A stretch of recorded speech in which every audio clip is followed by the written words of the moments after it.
Okay, great. Well, thank you, Ellen, for inviting me to speak on estate planning. Our topic today is going to be estate planning in 2020 because that has some interesting twists to it with everything going on. And I am an estate planning attorney. I work as a partner at the law firm of Hamburg, Rubin, Mullen, Maxwell in Lupin. That's in Lansdale. And I'm working remotely from my bedroom, as you can see, because our offices are still technically closed, but we're still able to provide services to all our clients. We're just doing a lot of our work remotely. So I've been practicing for about 28 years now in the estate area, and have been preparing wills and estate documents for clients for all variety of levels of wealth and need and complexity. So I have put together a presentation today with regard to kind of basics as far as why it's important to have a will and some of the other estate planning documents, but also addressing some of the issues that we're seeing with the pandemic and some of the difficulties we're running into with getting documents signed. If you have a question along the way, you can put it in the chat on the bottom, I think on the bottom of your screen. It's on the bottom of my screen. And I'll keep an eye on that and see if there's anything I can answer along the way. And if not, I'll have some time for questions at the end as well. So I put together a PowerPoint. So I'm going to share my screen, which is going to make me small. But I think it's easier to see some of the things that we're going to talk about through the PowerPoint. So let me just do that.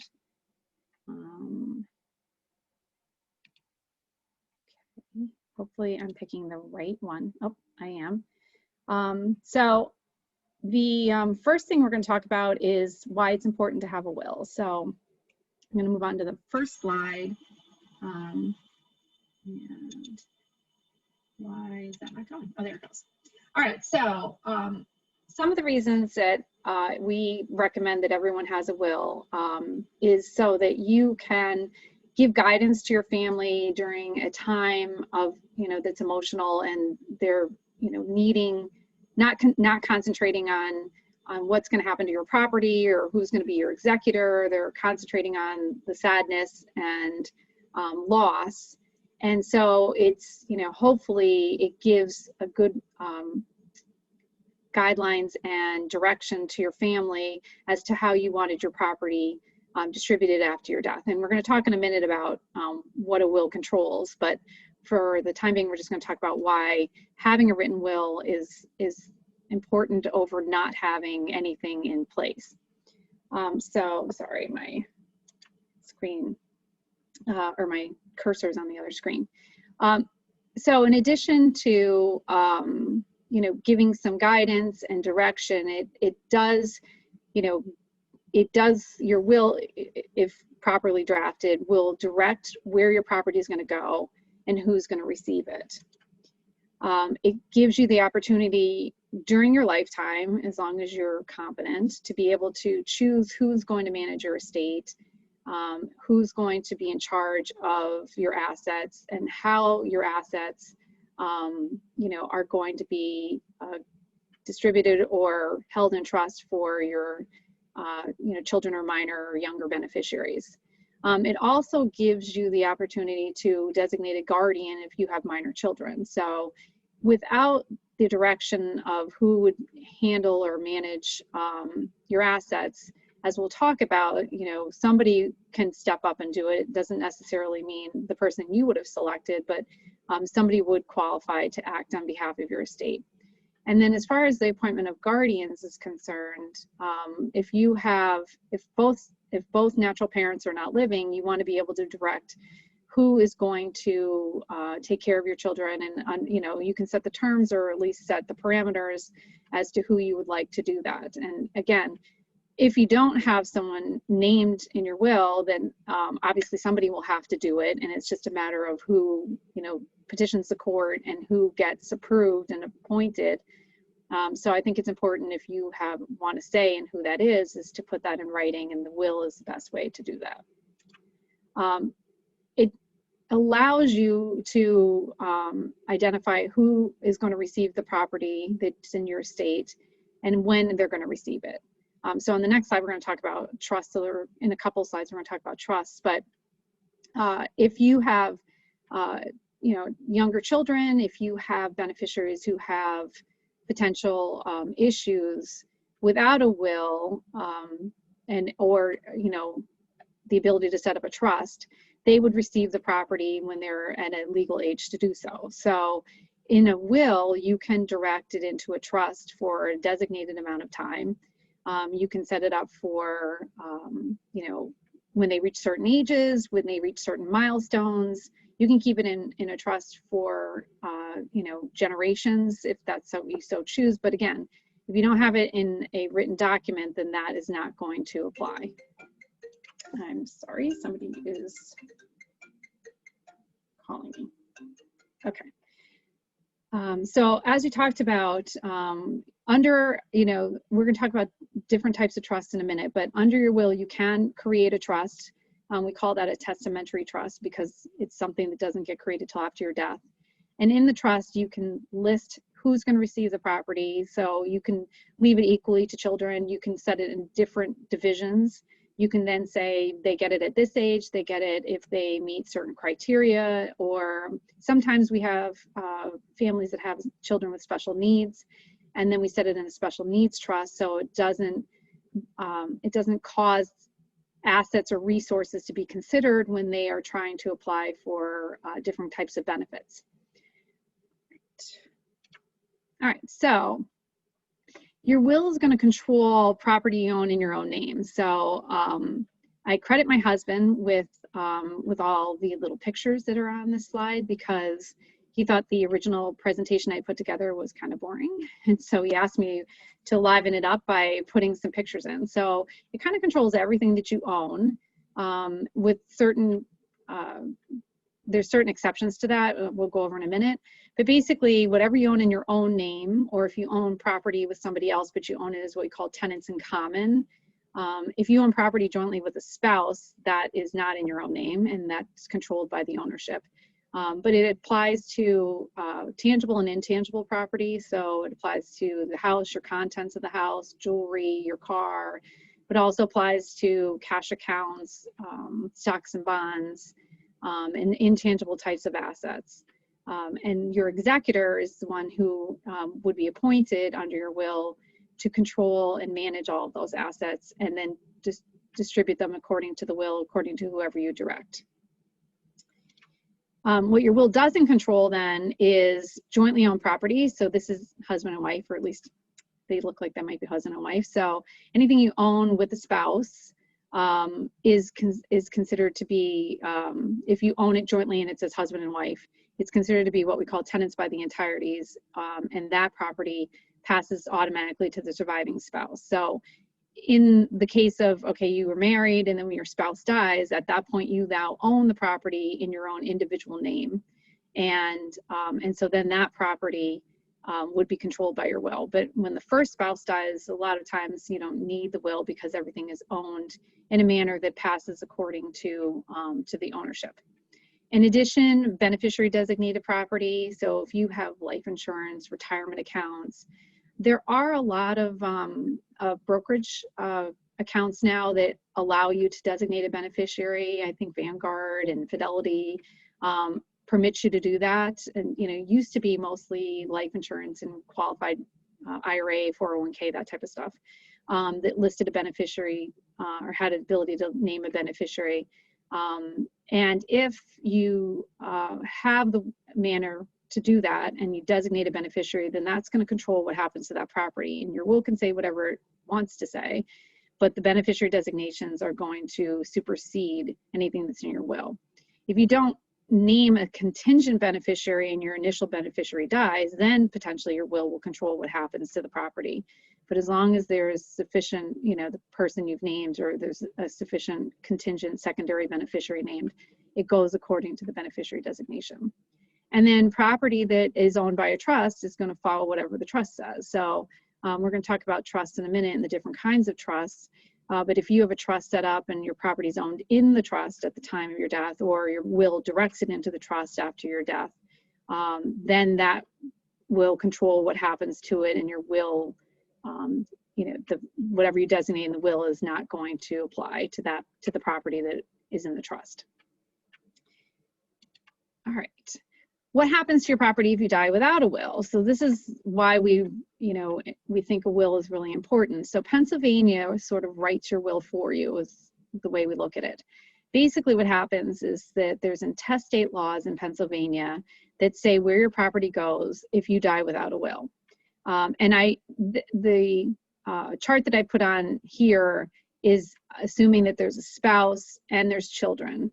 And so what happens, and a lot of people don't understand this, is that if you have property, again, not with a beneficiary designation and not owned jointly with a spouse, but just in your own name, and you die without a will, your spouse does not get 100% if you have children. Your spouse gets the first $30,000 plus half of that property, and then the rest of it goes to your children. If you are in a blended marriage, or you have children that are not your spouses, so you're in a second marriage and you have children from a first marriage, your spouse doesn't get the first $30,000; they get only half, and all of your biological children share the other half. So it could be children with your spouse and children with another spouse. And then if you have stepchildren, that maybe you wanted to include, stepchildren do not receive any share of your intestate estate because they are not technically legally related to you unless you've adopted them. So again, potentially if you wanted to leave stuff to your stepchildren or children that you've treated as your children but aren't biologically related to you, and you don't have a will, they would not share in your estate. Interestingly, if you have no children but you have parents living and a spouse, your parents actually get a portion of your estate in addition to your spouse. On the other hand, if you have a spouse, no children, no living parents, your spouse does inherit 100% of your estate. But again, a lot of people don't realize that, and that some stuff can go to children immediately. It wouldn't go all to your spouse. So it is important to have a will that directs everything to your spouse, assuming that's how you would want it. Other issues of not having a will, as we talked about, your property would be divided between your spouse potentially and your children then inherited at 18. So if you have minor children, then when you pass away, that property would be held by their guardian, which potentially is your spouse maybe, or if you're in a blended second marriage, it could be the spouse of that you've divorced. So if you have a divorced spouse, you're now putting them in control of property that goes to their children, and then they're supposed to turn it over to them at age 18, which I put the picture of the young girl in the car because we've seen that young children who inherit property, that's the first thing they do is go and buy themselves a car. So I think it just hits the point home of why generally younger children shouldn't inherit large sums of money. And a will can set, as we talked about, parameters as to when they receive property and under what terms they receive it. Another issue of not having your will is that your property may not actually go to who you want it to go to. So this is Aunt Florence, so who you didn't even know, but because potentially we have clients that had passed away with no spouse and no children, there's sort of a family tree of where property would go to, and potentially could go to a relative that you really don't have a relationship with or haven't seen in years. Very rarely it could end up in Pennsylvania. If you have no beneficiaries, if you have no biologically related people, you're an only child, you never married, you didn't have kids of your own, we have seen property go to the Commonwealth of Pennsylvania, and pretty much nobody wants that property to go there. So another good reason, especially if you don't have extended family, that you'd want to have a will to direct where it goes. And one big thing is if you want it to go to charity. So if you wanted to leave something to NAMI and you didn't have a will, it's definitely not going to make it there through an intestate estate. It's not going to, there's no provisions in the intestate laws that direct property to go to charity. And so a will, definitely you can list charity to get a specific sum of money right off the bat. You can have the charity as a contingent beneficiary in case some of your beneficiaries are not living. You could set it up where they get some after, you know, a certain period of time, but that's really pretty much, other than like a trust, or if you make a direct type of gift, that charity would receive anything under if you don't have a will. All right.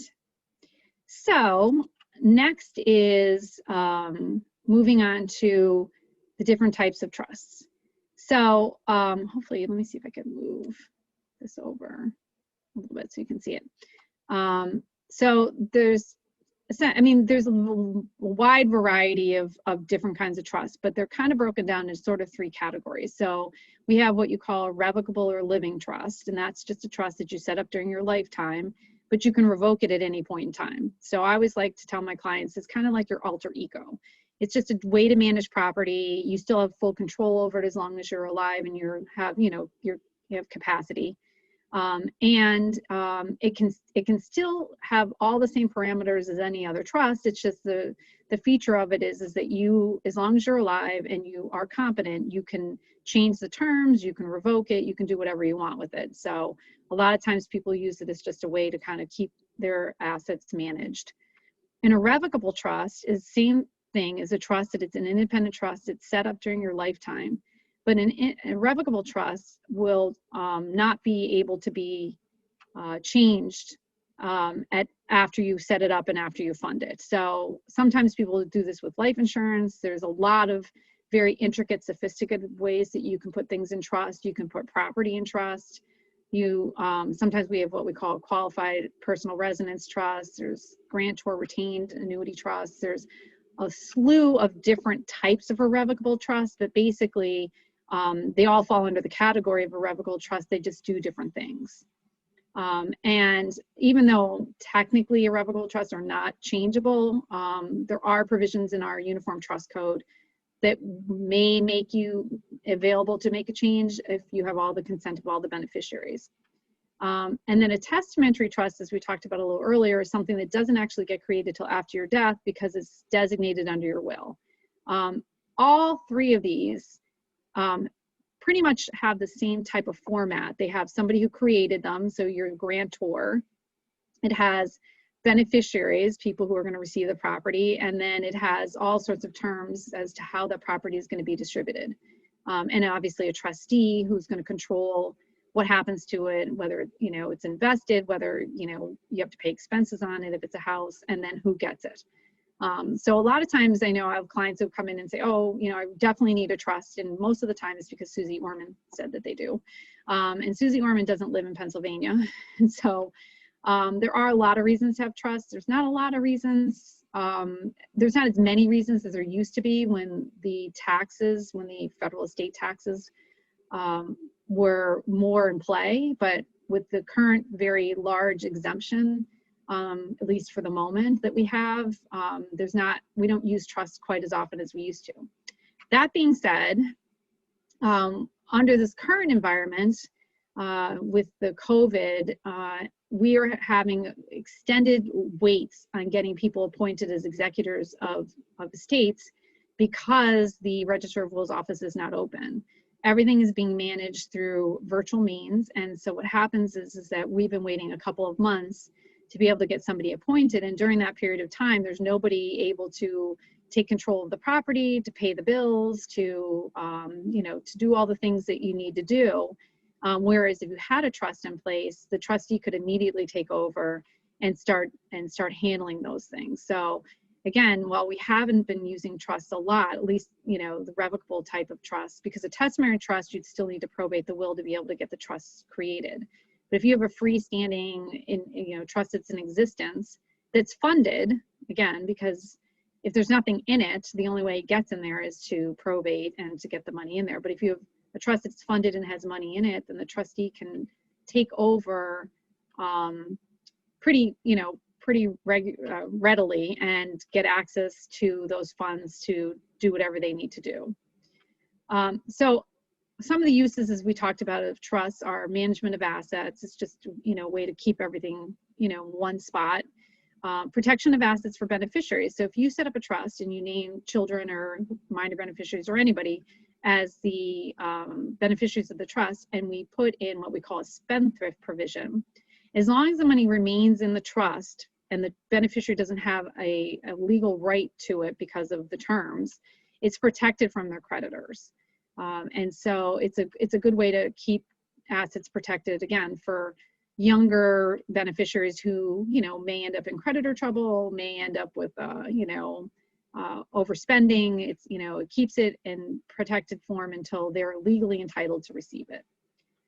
It's a way to pass wealth to generations. So we have clients sometimes that will set stuff up that, in fact, I had a client a couple years ago who, I think it was his great-great-great-grandfather had set up a trust and had set up as a generational trust. So the his children immediately only got the income from the trust. And then when those children died, his grandchildren only got the income from the trust.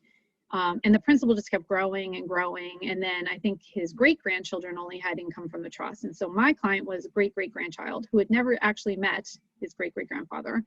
But because of the way the trust was set up, he happened to be one of the beneficiaries that was around when the trust terminated, and he inherited about $15 million.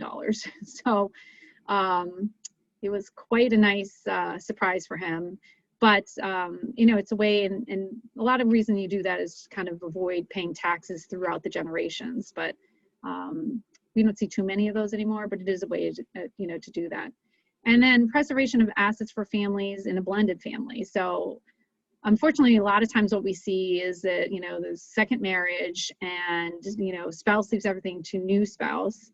And then when the second spouse dies, they leave it to their children and exclude the children from their spouse's, you know, from their spouse's side. So if you set up a trust, you can say, you can always make sure that your children from your first marriage or from your first relationship are protected and do receive something when you die, if you were to die first. And you can still leave stuff to a spouse, but it's a way to assure that that occurs.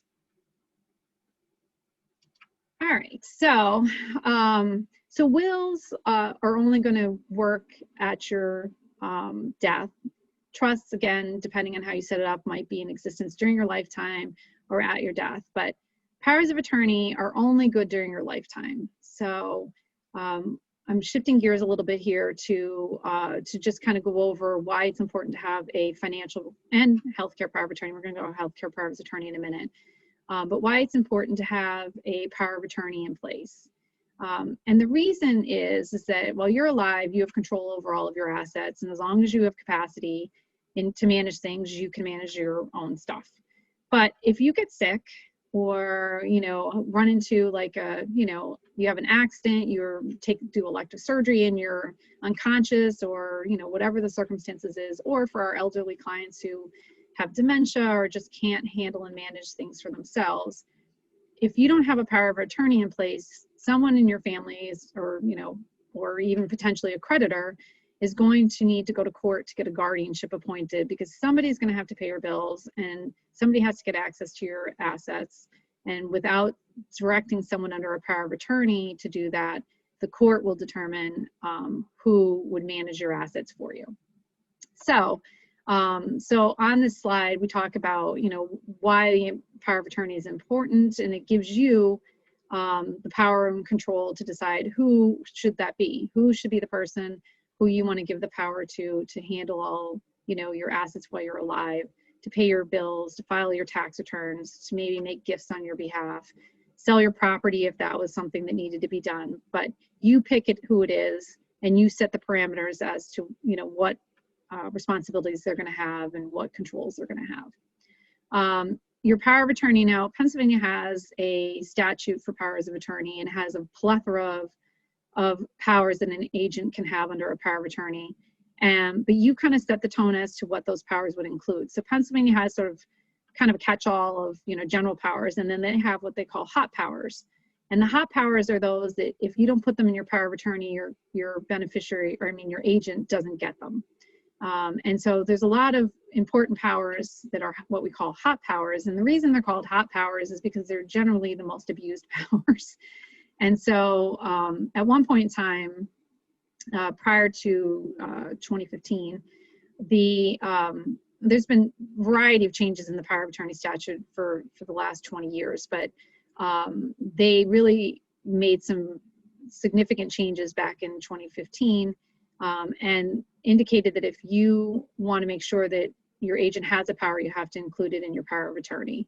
And so it's important to, pay attention to what powers you're giving your agent and what powers they're going to have. So first of all, they have the requisite powers, but you don't give them too much power, especially if you're not sure about the person you're naming as the agent. Powers of attorney are minimal cost to prepare. I mean, we usually do them as part of our planning. So, like break out the specific cost, but, a couple $100s to put a power of attorney together. They can be effective the day you sign them, or you could make them effective at a later date when you become incapacitated, or, whatever terms you want to put on it. And they have record keeping requirements, but they don't have an annual reporting requirement like a guardian would. So guardian has a similar role as an agent under a power of attorney, but it's a court that appoints them. So you potentially could get multiple people who decide they want to be your guardian and kind of, petition the court to be appointed as your guardian. So again, maybe takes away the person, the power of who you would have selected. The way they get appointed is the court then holds a hearing and decides that you are incapacitated and you can't handle your own, manage your own assets or make your own decisions. And so you actually have a determination of incapacity. And that's how guardian gets appointed. Now, there are limited guardianships also, so I don't want to just say it's only limited to that, but generally that's how guardianship is put in place. Then the person who's the guardian has certain responsibilities and reporting requirements. Every single year, they have to file annual reports with the court. They have to substantiate all of the things that they're doing because the court has supervision and wants to make sure what they're doing is appropriate, or else they will remove them. To get a guardianship, an uncontested guardianship, usually would cost probably $3,000 to $5,000. Depends. They've, changed the rules a little bit on how to get a guardian. So there's a couple more steps you have to take. So it's expensive in relation to the cost to put a power of attorney in place. And then if it's a contested guardianship, it could be thousands and thousands of dollars, depending on how long the litigation lasts. And then certain actions that your guardian would want to take, if they want to sell property, they have to go to court. And so what happens is they have to petition the court to ask to get permission to sell your property or to take other certain actions. And so it draws down a lot on your estate because every time you file a petition in court is costly. And so it's just a more onerous way for people to have access to your assets and to manage your financial and assets, as well as make medical decisions for you. So guardianship can be of the estate, and that's over your financial assets, or it can be over the person, and that's making personal decisions for you. So highly recommend, if you're doing estate planning, that you have a power of attorney in place, even if you just put it aside, you don't tell your agent, but it's there if they need to act at some point in time. All right. So next slide we're going to talk about is healthcare powers of attorney. They're called healthcare powers of attorney. They're also called advanced directives, living will. They have a lot of different names, so I put them all up here. Now, unfortunately, I couldn't find any cute pictures to put on this slide, so this is just one with all words, which drives my husband crazy. But so a healthcare power of attorney is going to give the person you designate, your agent, the ability to make your medical decisions for you only when you're unable to make your own medical decisions. So as long as you're able to make your own medical decisions, this document does not actually become effective. It becomes effective at a point in time when it's determined either you're incapacitated, maybe you're unconscious, but you're not in a position to make medical decisions for yourself, and that's when your agent, whoever you've appointed under the power of attorney, is the person who would make those decisions for you. A healthcare power of attorney is only going to cover, well, I should say, it initially just covers, immediate medical choices It has HIPAA provisions so that they can get access to your medical records, and handles, you know, those types of activities. Most of our powers of attorney also contain living will provisions. Now, I forget exactly how long ago that they had them sort of in two separate documents. You'd have a healthcare power of attorney and the appointment of like a surrogate agent. They all, you know, mean the same thing. And then you have a separate living will. And the living wills are kind of the check the box. I want this type of treatment. I don't want this kind of treatment. And so they, quite a while ago now, they changed the statute so that they were combined. So we prepare a combined healthcare power of attorney living will. And the living will portion of it allows your agent to make an end of life choice for you if you meet certain criteria. The criteria are generally set by statute as far as like the terms are concerned, but obviously it's, you know, a medical doctor or whoever is treating you would advise your agent that in their medical opinion, there's no significant likelihood of you recovering and having any quality of life, and therefore they're going to recommend that all life-sustaining measures be removed. And so it's really important. There's been lots of cases. I'm sure many of you have, you know, heard of the Terry Schiavo case and a couple of other, you know, high-profile cases where there was no written direction as to what was to happen, and the families fought in court over, you know, what type of treatment should be continued or discontinued. And so that's why it's really important to have something that directs your agent exactly what your wishes are. Okay, and there's my doc. So, so your power of attorney, I mean, we have a standard document, and there is a form, like a, you know, kind of a sample form in the Pennsylvania statutes that kind of, you know, gives direction as to what you would include it, but you can put anything in it you want. You can, you know, make it very personal, or you can just leave it pretty standard that, you know, that this is the powers that my agent is getting. And so if you do choose to put living will provisions in it, it does give your agent the ability to write a do not resuscitate order. And also in our powers of attorney, we started including organ donation provisions that allow your agent to make, you know, to direct use of your organs if there is, if they're going to discontinue life-sustaining treatment. And just last year, I think it was October of 2019, there was a new extended organ donation provision added to our statutes. And so you have your, what I consider your more typical type of organ donation. So it's your internal organs and tissues. And most people are, you know, are amenable, potentially amenable to allowing for organ donation for transplant purposes. And some, you know, some have extended that to include medical study and other reasons. But with this new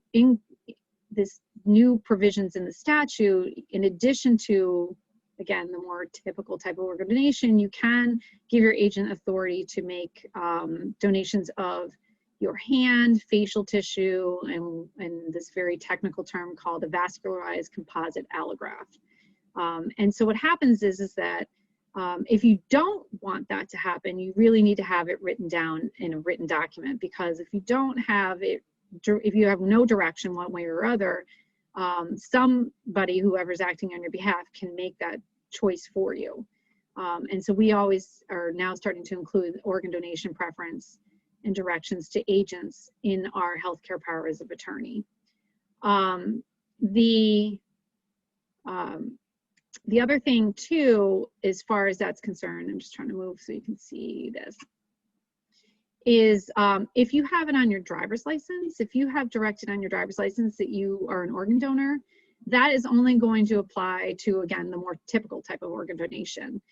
And basically what that does is that is a contractual direction that you've made. And so you've already chosen and given, you know, authority to the medical providers that if they've determined that you have, you know, that you're not going to have significant recovery and that there's no, you know, continuing life, you give them that authority to do organ donation. So it's a separate sort of designation, and it cannot be overridden by an agent under a power of attorney. So one of the questions that we've recently gotten with our clients who have these living wills in place are like, okay, now I'm diagnosed with coronavirus or have, COVID, and my healthcare power of attorney says, do not, I don't want life-sustaining measures. Now, in any case, regardless of what you're suffering from, the only way that they're going to discontinue life-sustaining measures is if they've determined that you have no significant likelihood of recovery.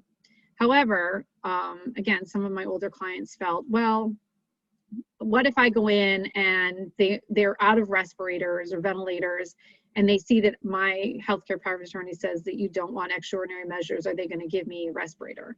I'd like to think that that they're always going to try their hardest to, to help, and assure that, they're trying everything. But because of that concern, we had put together a supplemental document that we've been using for our clients. It basically says if I have been diagnosed with coronavirus or COVID, do everything in your power to save me. And then the regular provisions say that if it's determined by my agent that I have absolutely no hope of recovery, then discontinue the respirator, the ventilator, or any extraordinary measures that are in place. And so that's kind of another new piece to this environment. Is this worrisome of what's going to happen if I am in the hospital? And again, there's this restriction on who can be at the hospital with you and have access, and who are the doctors talking to. So we've also since added to our documents a provision that allows directions to be made through electronic means. So because you don't have, a lot of times you can't be on site and can't be there personally. In the event that you don't have a healthcare power of attorney in place or a living will, Pennsylvania does have what they call a healthcare representative law that is going to give somebody the ability to make a medical decision for you if you don't have it written down in a document. It's a little bit more onerous because it's generally limited to only extreme circumstances. You have to be unconscious. You have to meet certain criteria for a healthcare representative to be for that provisions of the statute to apply. There's also a question of whether a healthcare representative's direction on end-of-life choice making would be respected, and also who gets to be a healthcare representative, because it is sort of a list of immediate family who have the ability to make a medical decision for you. But if you're unmarried and have a fiance or a live-in boyfriend, girlfriend, who you would want to be making your decisions for you, they are not going to be able to make decisions for you because they're not considered a relationship under the statute.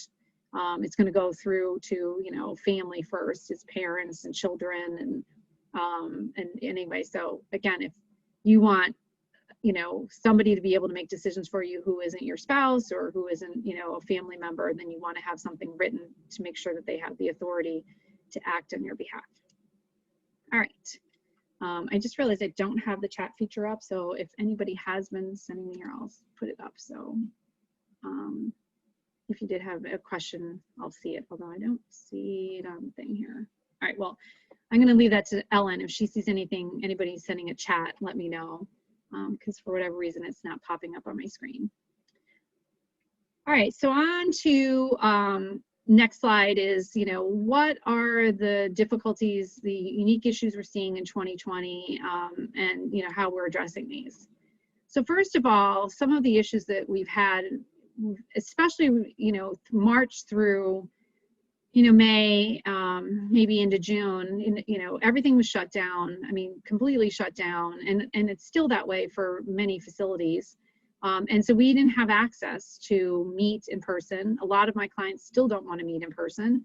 And so we've been doing a lot of different, different alternatives to meeting and being able to get together to be able to put documents together. I mean, generally from my perspective, if I'm putting documents together for a client, I have to, get a sense of what their needs are. And sometimes it's hard to assess that on a phone call.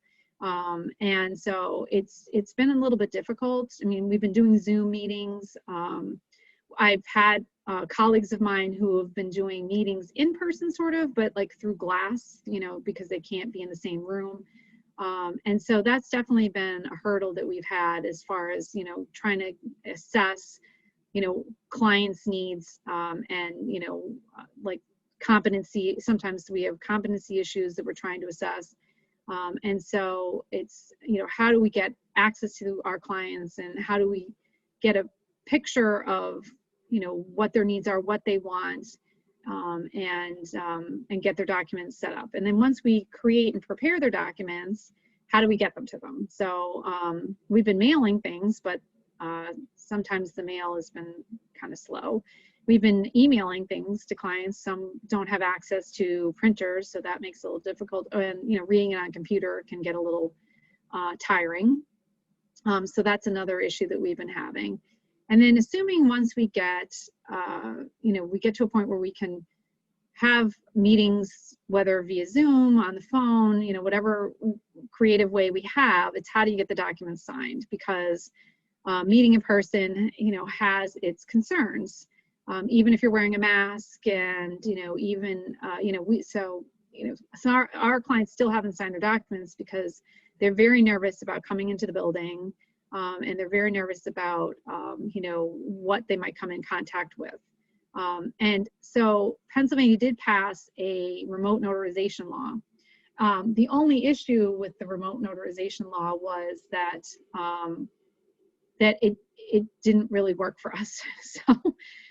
So you can get documents remotely notarized, but the way that the law was written is that they have to have an electronic signature. Well, under Pennsylvania law, wills have to have a wet signature, like a, you know, a personalized signature. And so, so the way to get a document remotely notarized was not acceptable for the legal requirements to put a will together and power of attorney. Now, a will technically in Pennsylvania doesn't actually require witnesses or a notary. So, I mean, we've been telling our clients, just sign them. I mean, at least you have something in place, and then we can worry about the witness and notary later. That just makes it easier on the family for probate purposes.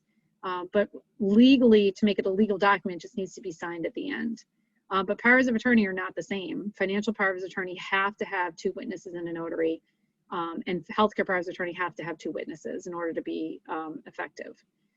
So that's been a challenge. We've been working with legislatures, trying to get other laws passed to kind of get around that. But for the time being, we're just being creative with getting things signed. We've done drive-by signings where people sit in their cars and we just watch them sign their documents. We've done signings outside. And so it's definitely becoming difficult, but, you know, we're trying to overcome some of those issues. So just something to keep in mind if you are putting documents together is, you know, the proper way to get them signed. And then, as I said earlier, we've had, you know, concerns about our healthcare powers, or what powers, you know, is it going to preclude somebody from getting treatment if they're diagnosed with COVID, or, you know, have other issues. And then, of course, as we talked about, communication issues. So they're the pretty much issues that we're dealing with in this current year. Hopefully, next year, we're going to see some changes. We are seeing a little bit of opening, and, you know, our offices are still technically closed, but we've been doing meetings in our office very carefully with social distancing. Everyone wears a mask. I give them pens that are straight out of a box that we haven't touched, and they keep the pen. So there are ways to get around it, but it does, you know, add a little level of complexity to what we're doing. All right, so I think that's my last slide. It is. Flow through everything pretty quickly. So I left, you know, some time. I think I left a pretty good amount of time, 15 minutes, for questions. And I put up my email address there because I know sometimes you know, it's easier to ask a question, or you've forgotten, you know, to ask a question after we're done. So feel free at any point in time to email me, and I can easily answer a question. And now I did actually figure out how to see the chat. So I see that there is a question about DocuSign. Do you not use DocuSign via electronic without face-to-face? And And I think, so what happens is, the way the electronic notarization law was put into place, DocuSign is definitely a way to electronically sign documents. But the issue is that when they created the legislation, DocuSign is not an appropriate way to sign documents, or at least sign wills. The way the statute's written, there's a handful of providers that are considered to be acceptable under Pennsylvania purposes, and DocuSign was not one of them. And the reason is because it has to be recorded. The signing itself has to be video recorded, and the services that DocuSign doesn't offer that service, I assume. So some of the other services that they have on their list do the video recording as you're signing. But again, really, in addition, I mean, the biggest issue is just that the statute requires it to be an electronic signature, and we can't have an electronic signature. And it's really, how do you attach an electronic signature, because the signature of the testator has to be, or I mean, for to be valid in Pennsylvania, it has to be a wet signature. It has to be written.